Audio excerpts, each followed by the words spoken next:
అంటే రాజకీయాలు చాలా రసవత్తరంగా మారుతున్నటువంటి పరిస్థితి కనిపిస్తుంది. ఇక ప్రధాని మోదీ టూర్ తర్వాత పూర్తిగా రాజకీయాలు చాణక్య నీతి సీఎం రేవంత్ రెడ్డి ప్రదర్శించబోతున్నారా? సో ఆ కోణంలోనే ఆయన మాట్లాడారా? పెద్దన్నతో పోల్చినటువంటి పరిస్థితి కనిపిస్తోంది.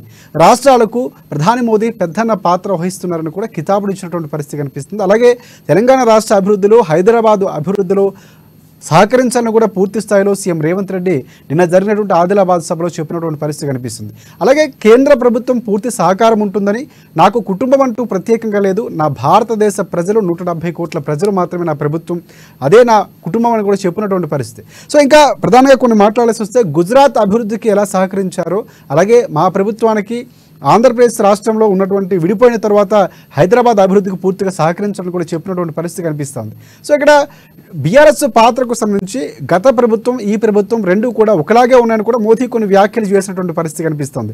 కాళేశ్వరంలో అవినీతి జరిగితే సో ఇప్పుడున్న కాంగ్రెస్ ప్రభుత్వం పూర్తిగా ఫైళ్లను విడుదల చేయనటువంటి పరిస్థితి, దాచిపెట్టే ప్రయత్నం చేస్తున్న కొన్ని ఆరోపణలు చేసినటువంటి పరిస్థితి ప్రత్యేకంగా బీజేపీ పార్టీ మీటింగ్లో చెప్పినటువంటి పరిస్థితి కనిపిస్తుంది. సో దీనికి సంబంధించి పూర్తి అప్డేట్స్, అలాగే దానికి సంబంధించినటువంటి డిబేట్లో పాల్గొనడానికి మనతో పాటు అశోక్ గౌడ్ గారు కాంగ్రెస్ పార్టీ నుంచి జాయిన్ కాబోతున్నారు. అలాగే యాదవ్ గారు బీఆర్ఎస్ పార్టీ నుంచి, కొండి స్వామి గారు బీజేపీ పార్టీ నుంచి మనకి అందుబాటులోకి ఉన్నారు. ప్రధానంగా అందరికీ నమస్తే.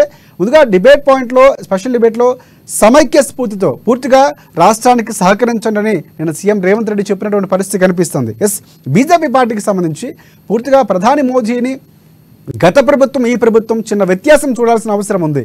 బీజేపీ పార్టీ ఒక ప్రతినిధిగా కాకుండా రాష్ట్రానికి, దేశానికి ఒక ప్రధానిగా వస్తున్నటువంటి నేపథ్యంలో పూర్తిగా స్వాగతం పలకాల్సినటువంటి గత ప్రభుత్వంలో ఎప్పుడు కూడా సీఎం కేసీఆర్ వెళ్ళేటువంటి పరిస్థితి లేదు. కానీ ఈసారి అనూహ్యంగా గొప్ప సాంప్రదాయానికి, ఆనవాతిని కాంగ్రెస్ ప్రభుత్వం పాటిస్తున్నటువంటి పరిస్థితి కనిపిస్తుంది. దానికి సంబంధించి బీజేపీ పార్టీగా కొండిస్వామి గారు మీరు ఏం చెప్తూ ఉంటారు? అంటే కాంగ్రెస్ ప్రభుత్వం అలాగే రేవంత్ రెడ్డి ఆహ్వానించడం, పూర్తి స్థాయిలో ప్రధాని మోదీ సహకారం కావాలని కోరటం ఏ విధంగా చూడొచ్చు?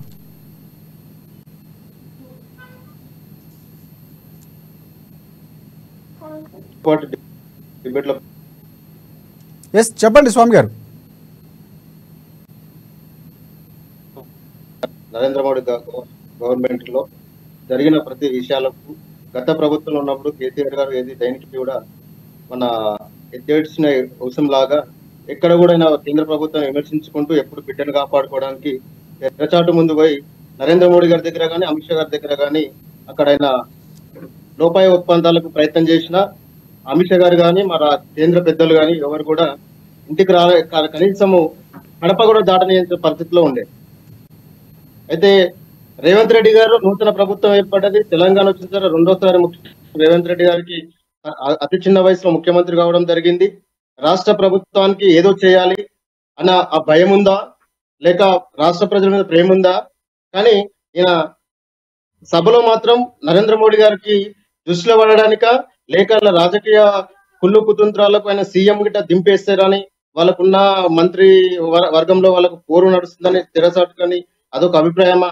కేంద్ర ప్రభుత్వంతో మంచిగుండి రాష్ట్ర ప్రజలకి మేలు చేయాలనే కానీ ఏం జరుగుతుందో తెలియదు. కానీ మేము పూర్తిగా నరేంద్ర మోడీ గారికి సహకరిస్తాం, మాకు ప్రజలే ముఖ్యం, తెలంగాణ రాష్ట్ర ప్రజల శ్రేయస్సులే ముఖ్యమని నిన్న సభలో నరేంద్ర మోడీ గారితో సంక్షేమ పథకాలు కానీ ఆదిలాబాద్ లో జరిగే సభలో అక్కడ ఉన్న గిరిజన రాజకీయాలకు అతీతంగా కేవలం ఒక రాష్ట్రానికి సంబంధించిన ముఖ్యమంత్రిగా, అక్కడ దేశానికి సంబంధించిన ఒక ప్రధానమంత్రిగా వచ్చిన నేపథ్యంలోనే నిన్న జరిగినటువంటి ప్రసంగం ఉంది. రాజకీయాలు అనేవి ఎన్నికల వరకే, తర్వాత పూర్తి స్థాయిలో రాష్ట్ర అభివృద్ధి, దేశాభివృద్ధి కోసం పనిచేయాలని కూడా పిఎం సీఎం చెప్పినటువంటి పరిస్థితి. సో దానికి మీ పార్టీకి సంబంధించి ఒక కార్యకర్తగా లేకపోతే ఒక నేతగా మీరు సమర్థిస్తున్నటువంటి పరిస్థితి ఉందా?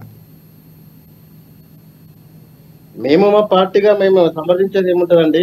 మేము తెలంగాణ రాష్ట్రానికి ఆ రోజు కొట్లాడి తెచ్చిన తెలంగాణ 12 మంది విద్యార్థులు, ప్రతి ఒక్క కుల సంఘాలు కానీ, ఆర్గనైజేషన్ కానీ, ఎన్నో కార్మిక సంఘాలు కానీ, తెలంగాణ వస్తే నీళ్లు, నియామకాలు, తెలంగాణ రాష్ట్ర ప్రజలు 4 కోట్ల ప్రజలందరూ బాగుంటారు, ప్రతి ఒక్కటి ప్రజలకు, సంపన్న వర్గాలకు బాగుంటుందని ఆంధ్ర ప్రజల చేతిలో కనుమరుగైపోయిన తెలంగాణను స్వేచ్ఛ వచ్చిందని మేము అనుకున్నాం. కానీ కేసీఆర్ గారి ప్రభుత్వం వచ్చిన తర్వాత అలా కుటుంబానికే గడిల పాలన అయిపోయింది. ఆ గడిల పాలన మా డబుల్ ఇంజన్ సర్కార్ వస్తేనే భావించడం, ప్రజల్లో ఎంతో చైతన్యం చేయడం జరిగింది, ప్రజల్లో చైతన్యం చేసుకుంటూ కూడా జరిగినాం.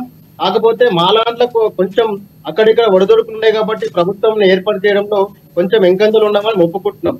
కానీ ఏ ప్రభుత్వాలు ఉన్నా ఏదున్నా గౌరవ నరేంద్ర మోడీ గారు తెలంగాణ ప్రజలకు అన్యాయం జరిగింది, నన్ను అడిగితే దేనికైనా ప్రజల కోసం ఎలాంటి సంక్షేమ పథకాలు కానీ నిధులు కానీ ఇవ్వడానికి సిద్ధంగా ఉన్నామని ప్రతిసారి మన నరేంద్ర మోడీ గారు కానీ మాకు రాష్ట్రంకి వచ్చిన ప్రతి పెద్దలు చెప్పడం జరిగింది.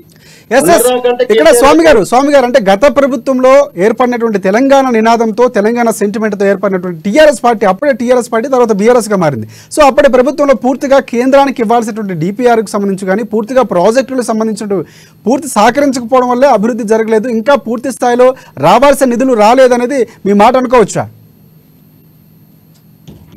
అనుకోవచ్చు.